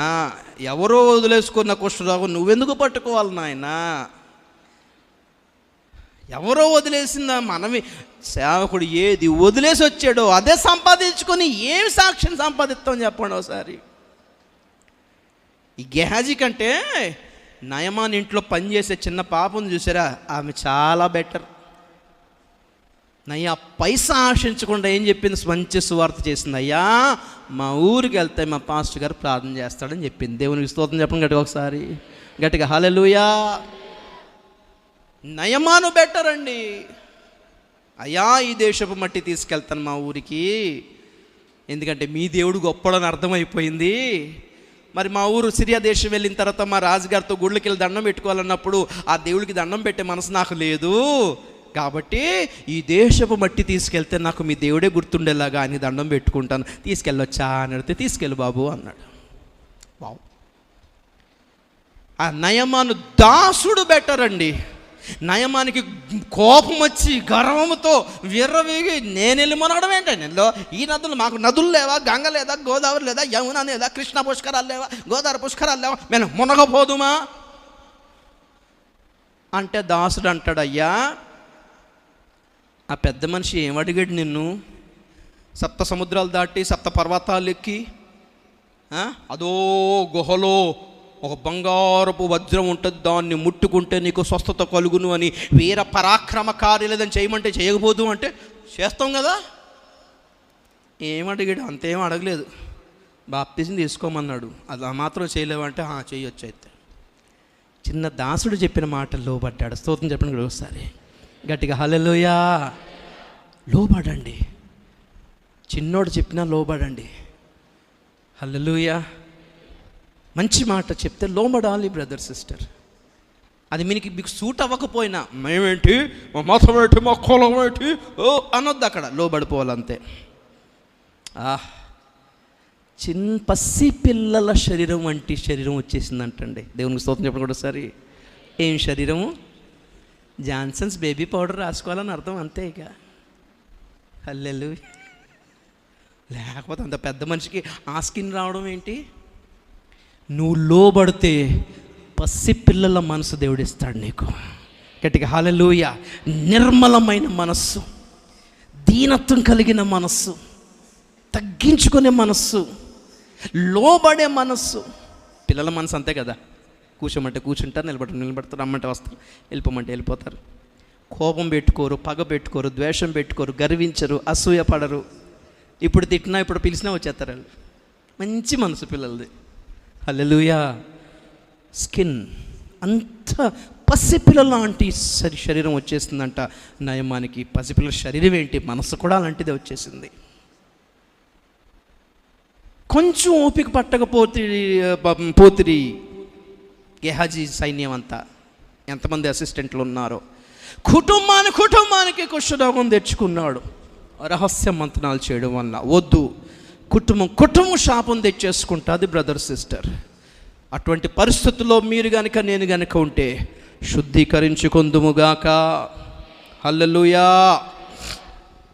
రాజుల గ్రంథం దినవృత్తాంతముల గ్రంథము 2వ గ్రంథం 26వ అధ్యాయము 19వ వచనం చదువుదాం. ఉజ్జియా దూపము వేయుటకు దూపార్తిని చేత పట్టుకొని రౌద్రుడై యాజకుల మీద కోపము చూపెను. యెహోవా మందిరంలో ధూపపీఠము ప్రక్కన అతడు ఉండగా యాజకులు చూచుచునే ఉన్నప్పుడు అతని నొసట కుష్ఠరోగము పుట్టెను. చాలు, స్తోత్రం చెప్తాం గట్టిగా ఒకసారి. రాజైన ఉజ్జియా చాలా విధేయత గలవాడై ఎదిగాడు, కానీ ముగింపు దీవెనకరంగా లేదు. చూడాలి నా వైపు. ప్రారంభం చాలా బాగానే ఉంటామండి, స్టార్టింగ్ బాగుంటుంది చాలామంది జీవితాల్లో. మీరు అధ్యాయం తర్వాత చదువుకోండి. చాలా దేవునికి నమ్మకంగానే మొదలుపెట్టాడు, దేవుడు దీవించాడు, ఐశ్వర్యం ఇచ్చాడు, గొప్పతనం ఇచ్చాడు, స్థిరపడ్డాడు. స్థిరపడిన తర్వాత గర్వించాడంట. చదువుతారా మాట 26:16. అయితే అతడు స్థిరపడిన తర్వాత అతడు మనస్సున గర్వించి చెడిపోయెను. అతడు ధూపపీఠము మీద ధూపము వేయుటకై యెహోవా మందిరంలో ప్రవేశించి తన దేవుడైన యెహోవా మీద ద్రోహము చేయగా. చాలు. గర్వించే వాళ్ళే ద్రోహం చేస్తారు. ఎప్పుడు గర్విస్తారు చాలామంది? ఏమి లేకమని పని మేము కనిపెడతాం. పాస్టర్ గారు రావాలి, ప్రార్థన చేయాలి, అయ్యా ప్రభువా మీ దాసుని పంపిన ఆయన మనసులో అప్రేరేపణి ప్రభువా, అది ప్రభువా, ఇది ప్రభువా అంటాం. అన్నీ అయిపోయిన తర్వాత గర్వం వస్తుంది. గర్వం వచ్చిన తర్వాత ఏమంటాం? ఈ మధ్య మనం పట్టించుకోవట్లేదు అని మాటతో మొదలవుతుంది. మొదలు రావట్లేదు, మమ్మల్ని చూడట్లేదు. సేవకుడు రావాలంటే ప్రార్థన చేసుకోవాలండి. స్తోత్రం చెప్పడం గట్టిగా ఒకసారి, ప్రభువా మీ దాసుడిని పంపించిన ఆయన అని. చాలామంది గర్వించి స్థిరపడిన తర్వాత గర్వించారు. ఇది చాలా ప్రమాదం. డబ్బులు లేకముందు ఒకలాగా ఉంటాం, ఆరోగ్యం బాగోలేనప్పుడు ఒకలాగా ఉంటాం, రోగంతో ఉన్నప్పుడు ఒకలాగా ఉంటాం, అప్పులతో ఉన్నప్పుడు ఒకలాగా ఉంటాం, ఉద్యోగం లేనప్పుడు ఒకలాగా ఉంటాం, పెళ్ళిళ్ళు కానప్పుడు ఒకలాగా ఉంటాం, పిల్లలు పుట్టకముందు ఒకలాగా ఉంటాం. ప్రార్థన చేస్తాం, సంఘం అంతా ప్రార్థన చేస్తుంది, సేవకుడు ప్రార్థన చేస్తాడు, తర్వాత ఉద్యోగం వస్తుంది, పెళ్ళి అవుద్ది, పిల్లలు పుడతారు, డబ్బులు వస్తాయి, ఆరోగ్యం వస్తుంది. తర్వాత సంఘం లేదు, సహవాసం లేదు, ప్రార్థన లేదు, ఏం లేవు.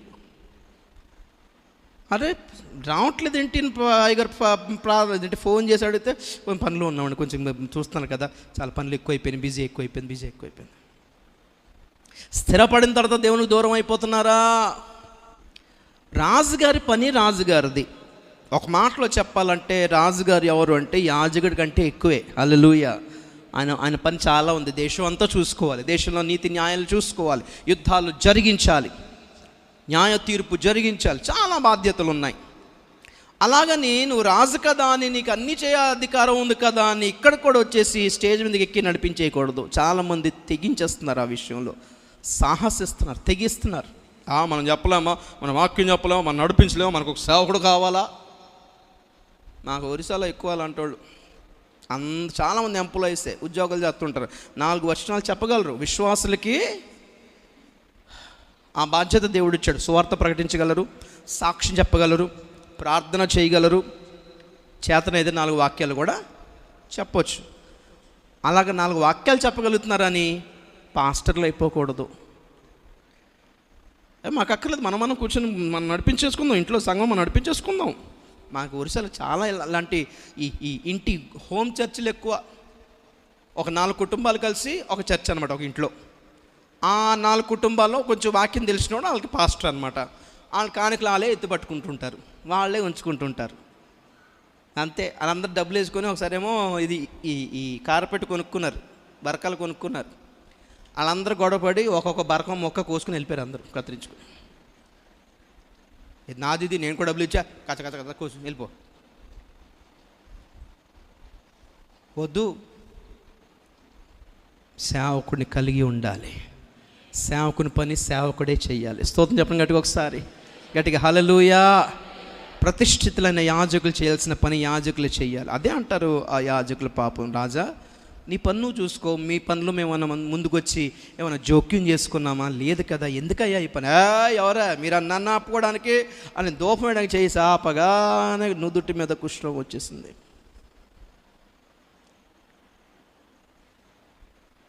దారుణం. యాజకుని పనిని రిప్లేస్మెంట్ పనులు అన్నమాట, ఆక్రమించుకోవడం అంటారు. ఎవరు చేయాల్సిన పని వారినే చేయనిద్దాం. దేవునికి స్తోత్రం చెప్పండి గట్టిగా ఒకసారి, గట్టిగా హల్లెలూయా, హల్లెలూయా. సేవకుడు కావాలని ఉందా? దానికి ఒక పద్ధతి ఉంది. అన్నీ విడిచిపెట్టుకొని సేవకి రా. Praise lord.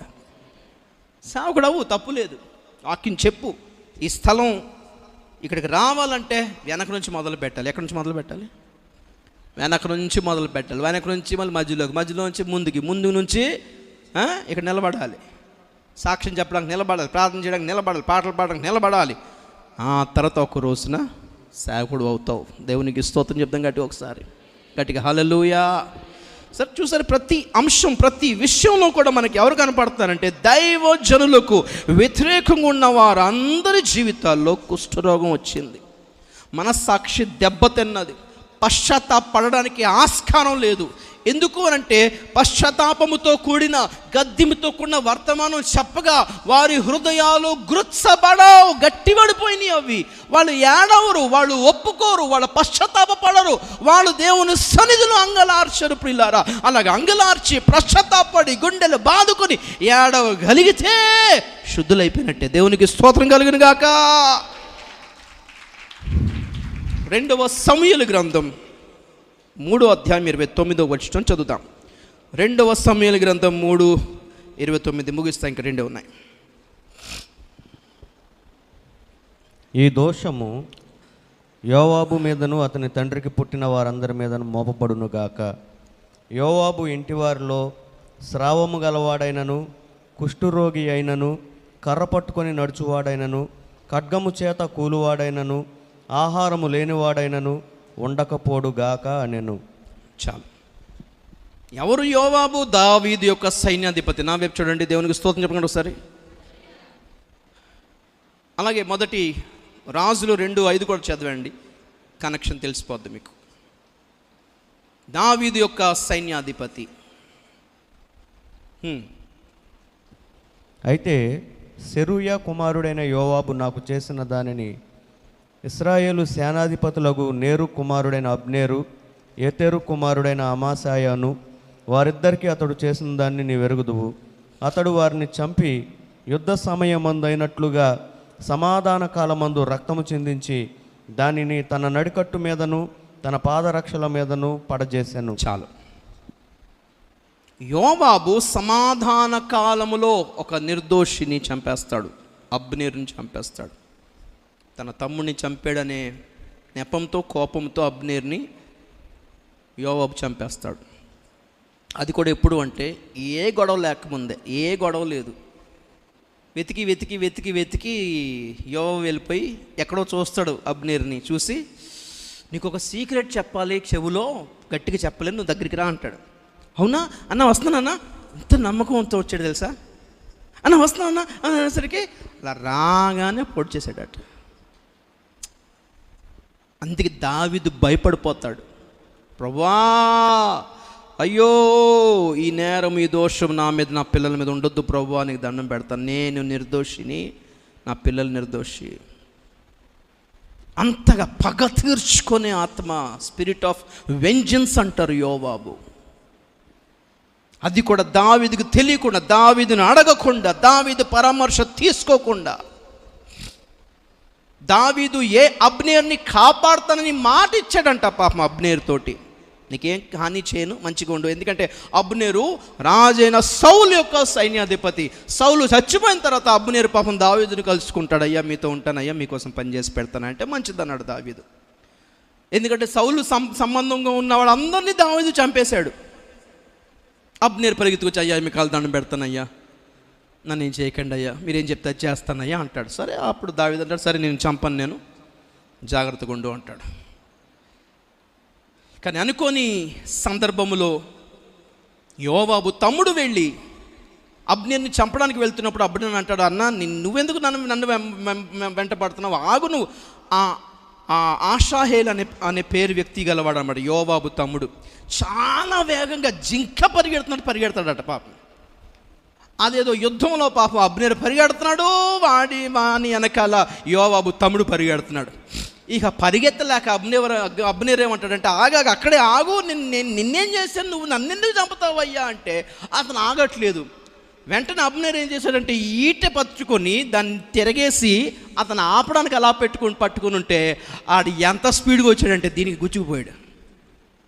అమ్మ నేను చంపలేదన్నా, అతను ఆపేనంతే చంపాలనుకుంటే తిన్నగా పొడి చేద్దును కదా, నేను చంపలేదన్నా ఎంత మొత్తుకున్నా అస్సలు యోవా ఒప్పుకోలేదండి.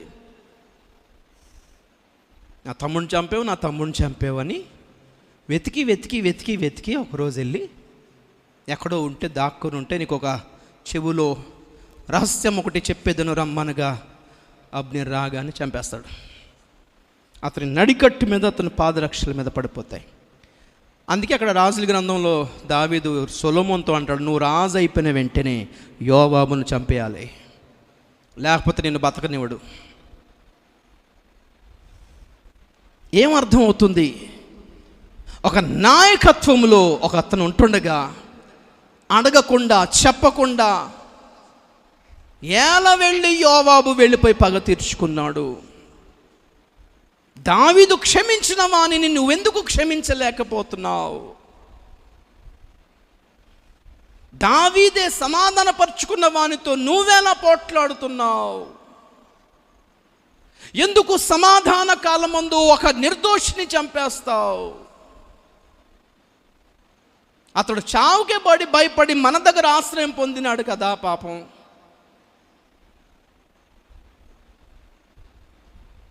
యోవాబు లాంటి స్పిరిట్ స్వభావం చాలా మందికి ఉంది. పగ తీర్చుకునే స్వభావాలు ఉన్నాయి. చెప్పా పెట్టకుండా ఎసరు పెడుతుంటారు కొంతమందికి, చెప్పా పెట్టకుండా కొందరి జీవితాల్ని కూలదోస్తుంటారు. అసూయతో, ద్వేషముతో, కక్షతో, పగతో ఒకరు సక్సెస్ అవ్వకుండా ఆపుతూ ఉంటారు. చూస్తారు తెలుసా మీకు? ఒకరు పైకి రాకుండా ఆనందుకు పైకి వస్తాడు, కిందకి లాగే. ఎవరో పాట పాడుతుంటారు, కొంతమంది వైరు కదిపేస్తుంటారు వాళ్ళ పాట బాగా రాకూడదని. ఇటువంటి స్వభావం కొంతమందికి, అసూయ, ద్వేషము, పగ, కక్ష. సేవకునికి చెప్పకుండా పనులు. కుష్ఠరోగి అయి ఉంటాడు చచ్చే వరకు కూడా, ఉండకపోనుగాక అతని కుటుంబంలో కుష్ఠరోగంతో లేని వాడు ఉండకపోనుగాక అని శపించేశాడు దావీదు. ఇవన్నీ పాత నిబంధనలో చూసాం. కొత్త నిబంధనలో 2 చూపించి ముగించేస్తాం. మత్తయి సువార్త 8వ అధ్యాయం 4వ వచనం మొదటి నుంచి చదివేద్దాం. ఆయన కొండ మీద నుండి దిగి వచ్చినప్పుడు బహుజన సమూహములను ఆయన వెంబడించెను. ఇదిగో కుష్ఠరోగి వచ్చి ఆయనకు మ్రొక్కి, ప్రభువా నీకు ఇష్టమైతే నన్ను శుద్ధునిగా చేయగలవనెను. అందుకు ఆయన చేయి చాపి వాని ముట్టి, నాకిష్టమే, నీవు శుద్ధుడవు కమ్మని చెప్పగా తక్షణమే వాని కుష్ఠరోగము శుద్ధి ఆయను. అప్పుడు యేసు, ఎవరితోనూ ఏమీయూ చెప్పకు సుమి, కానీ నువ్వు వెళ్ళి వారికి సాక్ష్యార్థమై నీ దేహమును యాజకునికి కనపరుచుకొని మోషే నియమించిన కానుక సమర్పించుమని వానితో చెప్పాను. స్తోత్రం చెప్పినట్టు ఒకసారి. ఎంత మంచి ప్రార్థన అది, ఎంత మంచి జవాబు అది. ఏమడిగాడు ఇతను? ప్రభువా నీకు ఇష్టమైతే నన్ను ఛత్తవ శైవా. ప్రతిసారి దబాయించి అడగకూడదు దేవుణ్ణి. దీనులమై మాకే యోగ్యత లేదు ప్రభువా, నేను ప్రార్థన చేస్తే నువ్వు చేయడం ఏంటి ప్రభువా? నీకు ఇష్టమైతే నీ కాళ్ళు పట్టుకుంటాను ప్రభువా, నీకు దండం పెడతావు ప్రభువా, నీకు ఇష్టమైతే. దేవుణ్ణి కరిగించే ప్రార్థన అండి అది. స్తోత్రం చెప్పండి ఒకసారి. పరిశుద్ధమైన ప్రార్థన చాలా గర్వంతో, నేను పాపం చేయట్లేదు, పరిశుద్ధులం మేము ఇక్కడ, నీతిమంతుణ్ణి, ఉపవాసాలు ఉంటున్నాము, ప్రార్థన చేస్తున్నాము అని ప్రార్థన చేసుకుంటున్నాడు పరిసయ్యుడు. కానీ సుంకరి బయట ఏమని ప్రార్థన చేశాడు? పాపం ఏం హృదయంలో ఏం ఆశ అనిపించిందో, ఒక్కసారి దేవుని దగ్గరికి వెళ్తాను అనుకున్నాడు. ఒక్కసారి వెళ్తాను అనుకుంటే రోడ్డు మీద అందరూ నువ్వు వచ్చాడే అదబా నువ్వు అంటుంటే పాపం తోసేస్తున్నారు పక్కకి. అన్న మందిరంకి వెళ్తానని ఒక్కసారి ఎవ్వరూ రానివ్వలేదు మందిరంలో సుంకరిని.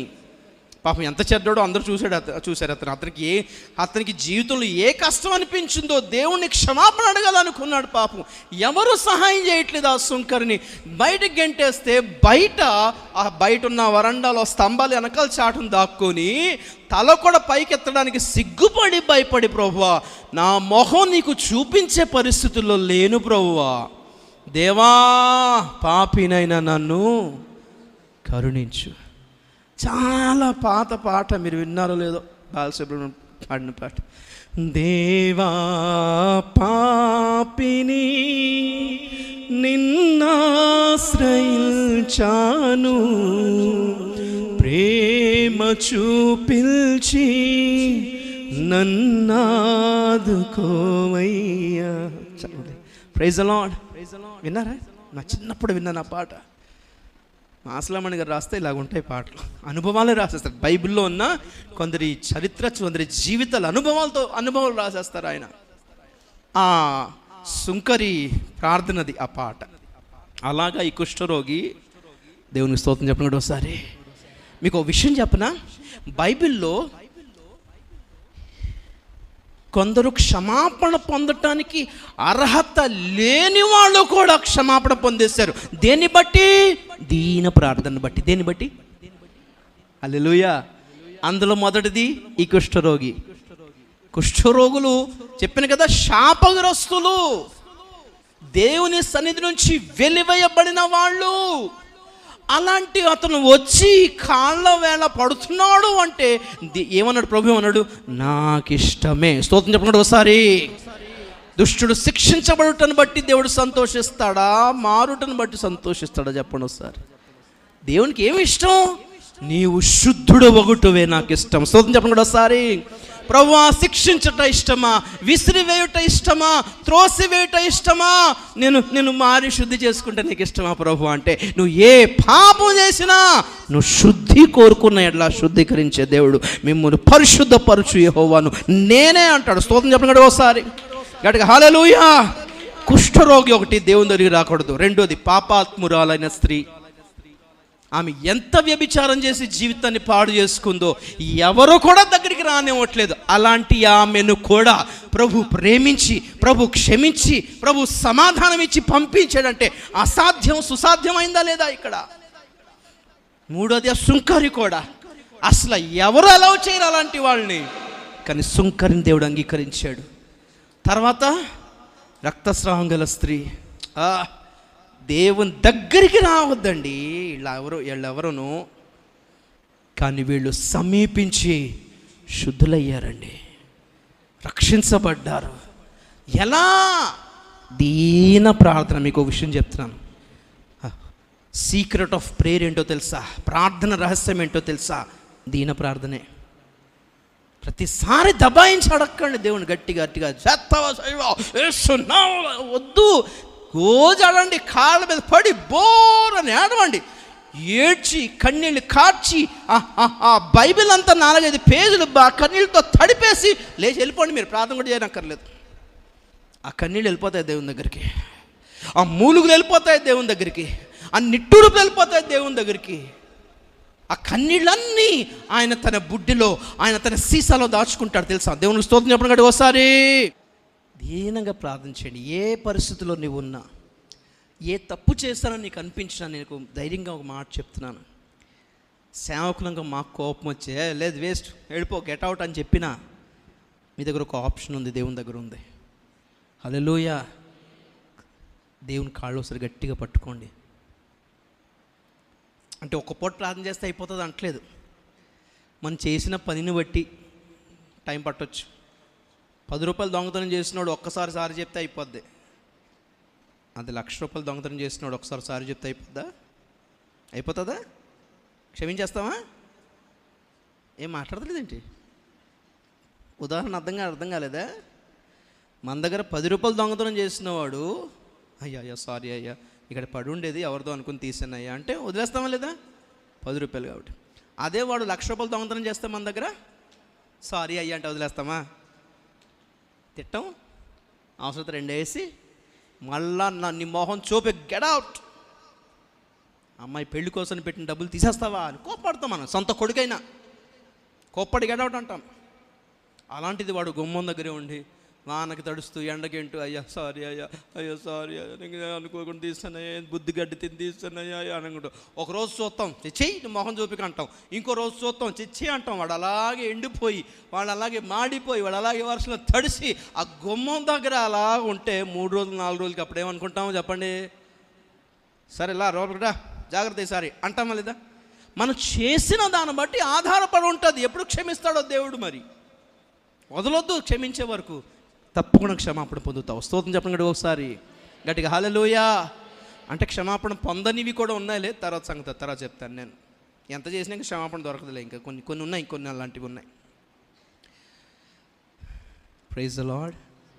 రావద్దు బ్రదర్ సిస్టర్, ఈ కుష్ఠరోగం రావద్దు అంటే సేవకులకి లోబడుదుముగాక, సేవకులకి వ్యతిరేకంగా మాట్లాడకుందుముగాక, వారు చేసే క్రియలను గురించి మనము ఏంటిది కుండలు చెప్పుకోకుందుముగాక. దేవుడు ఎలా నడిపిస్తాడో వాళ్ళని అలా నడిపిస్తాడు. ఎందుకు అంటే వారు దేవుని సన్నిధిలో నలిగిన వారు కనుక. స్తోత్రం చెప్పండి గట్టిగా ఒకసారి. మీకంటే నాకంటే ఎక్కువ సమర్పించుకున్నారు కనుక దేవుడు చూసుకుంటాడు. హల్లెలూయా. చివరి మాట తెలిసిందే, లూకా సువార్త 17వ అధ్యాయం 14వ వచనం. లూకా సువార్త 17:14.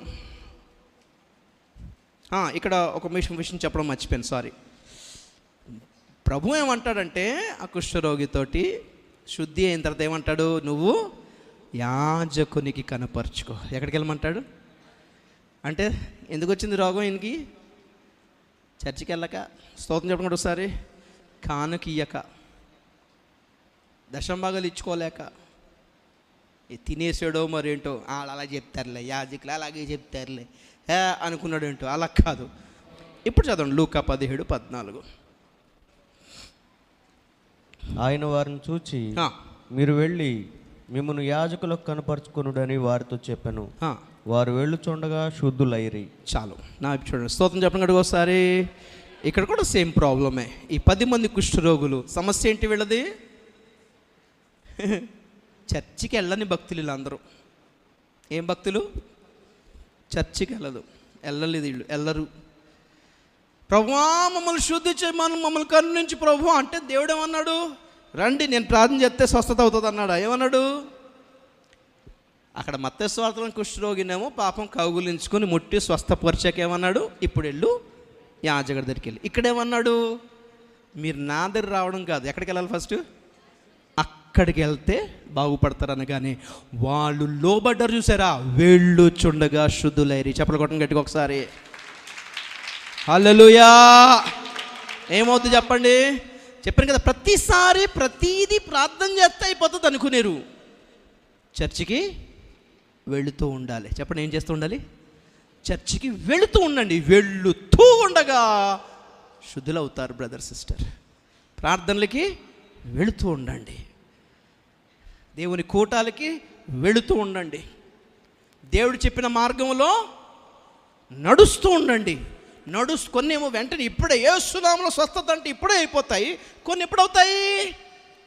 వెళుతూ ఉండగా, రోజులు గడుస్తూ ఉండగా కార్యాలు చూస్తారు. స్తోత్రం చెప్పండి కూడా ఒకసారి. ఇర్మియా 31:9 చదవండి ఒకసారి. అదేనా మంచి మాట. అక్కడ కూడా ఇర్మియా గ్రంథం 31. ఏడ్చుచూ వచ్చేదరు, వారు నన్ను ప్రార్థించుచుండగా నేను వారిని నడిపించుదును. వారు తొట్టిల్లకుండా చక్కగా పోవు బాటను నీళ్ల కాలువల యొద్ద వారిని నడిపించును. స్తోత్రం చెప్పండి ఒకసారి. ఎప్పుడు చెప్పండి, ఎప్పుడు వారు, ఇది పెట్టండి, వాక్యం పెట్టండి స్క్రీన్ మీద. వారు ఏడ్చుచు వచ్చేదరు, వారు ప్రార్థించుచుండగా. కంటిన్యూస్ టెన్స్ అండి. నా చూడండి ఒకసారి. ఎప్పుడు? ప్రార్థన చేయగా కాదు. ప్రార్థన చేయగా అంటే ఒకసారి ప్రార్థన చేస్తే అయిపోయిందని అర్థం. ఇదేంటిది? ప్రార్థించుచుండగా. ప్రార్థన చేస్తూ ఉండండి, పట్టుదలతో చేస్తూ ఉండండి, విసుగక చేస్తూ ఉండండి, నిలకడగా చేస్తూ ఉండండి, నిత్యము ఎడతెగక చేస్తూ ఉండండి. ప్రార్థించుచుండగా నేను వారిని నడిపించుదును. స్తోత్రం చెప్పండి ఒకసారి. వారు వెళ్ళుచుండగా శుద్ధులైరి. కూటాలకి ప్రార్థనలకి మీరు వెళ్ళుచుండగా జీవితంలో కార్యాలు చూస్తారు బ్రదర్. యాజకుని దగ్గరికి తరచుగా వచ్చుచు పోవచ్చు ఉండండి. విభేదాలు పెట్టుకోకండి, కొండాలు చెప్పుకోకండి, రహస్య మంత్రాలు చేయకండి. ఏదైనా ప్రార్థన చేయించుకొని సలహా సూచనలు అడిగి చేద్దుముగాక. ఒక్కసారి మనందరం కళ్ళు మూసుకుందాం. శుద్ధీకరించుకోవాల్సిన అవసరం ఉందేమో మనలో ఎవరికైనా. ఒక్కసారి శుద్ధి చేసుకుందాం బ్రదర్ సిస్టర్. ఏ రోగమైనా యేసు నామములో పో అనగానే పోతాయి, కానీ కుష్ఠరోగం మాత్రం శుద్ధీకరించుకుంటే కానీ పోదు. శుద్ధీకరించుకుందుముగాక బ్రదర్ సిస్టర్. ప్రతిసారి కొన్ని సంఘాల్లో బల్లకు ముందు శుద్ధీకరణ కూటాలు ఉంటాయి. నిజమే, ప్రభు బలను సమీపించే ముందు శుద్ధీకరించుకోవాలి. దేవుని నుండి ఒక ఆశీర్వాదం సంపాదించే ముందు శుద్ధీకరించుకోవాలి. దేవుని దగ్గర మీ కోరికలు చెప్పుకునే ముందు శుద్ధీకరించుకోవాలి. దేని కొరకు మనం అపవిత్రమైపోతున్నాం తెలుసా? సేవకునికి విరోధముగా మాట్లాడితే అపవిత్రమైపోతాం. సేవకుని బాధ పెడితే మనం అపవిత్రమైపోతాం. సేవకుని ఏడిపిస్తే మనం అపవిత్రమైపోతాం. సేవను ఆటంకపరిస్తే అపవిత్రమైపోతాం. ప్రిల్లారా, ఆ పరిస్థితి మనకు వద్దు. ఆ పరిస్థితి వద్దు. తెలుసో తెలియక గనక మనం ఈ విషయంలో ఎక్కడన్నా తప్పిదము చేసి ఉంటే శుద్ధీకరించుకుందాం బ్రదర్ సిస్టర్. శుద్ధీకరించుకొని చూడండి, మీరు వెళ్ళుచుండగా శుద్ధులవుతారు. ఈ రాత్రి మీరు ఇంటికి వెళుతుండగా విడుదల పొందుతారు. ఇంటికి వెళుతుండగా దేవుడు కార్యాలు చేస్తాడు. ఎన్నాళ్ళగో ఎన్నో ప్రార్థన చేసిన పని జరగని కొన్ని పనులు అయిపోతాయి. ఒక్కసారి క్షమాపణ అడగండి. ఒక్కసారి తీర్మానం తీసుకోండి. ప్రభువా, నన్ను క్షమించు ప్రభువా.